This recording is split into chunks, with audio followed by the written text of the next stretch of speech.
guys, ini namanya pengobelan guys, pengobelan tempat pemandian anak-anak, orang dewasa ini.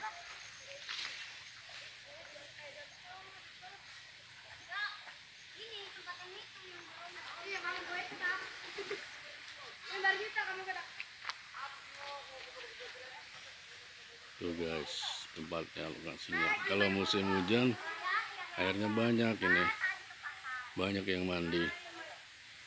Nah,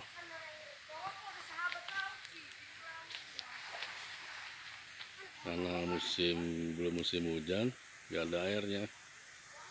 Oh,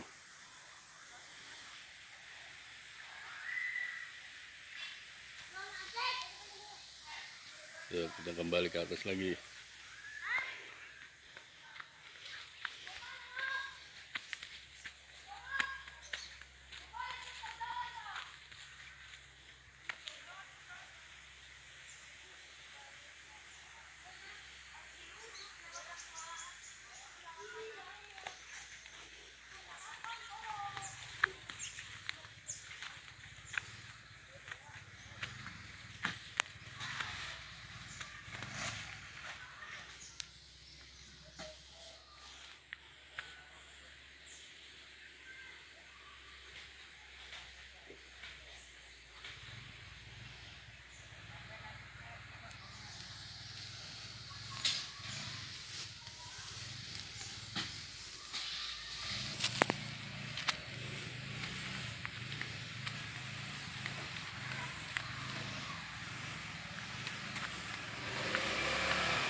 Di tempat orang ambil air.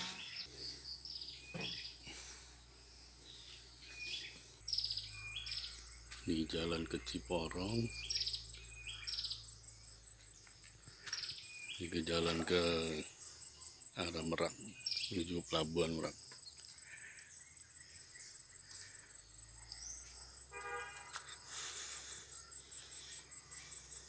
Di tempat ngambil air para penduduk ini, namanya sumur tuk.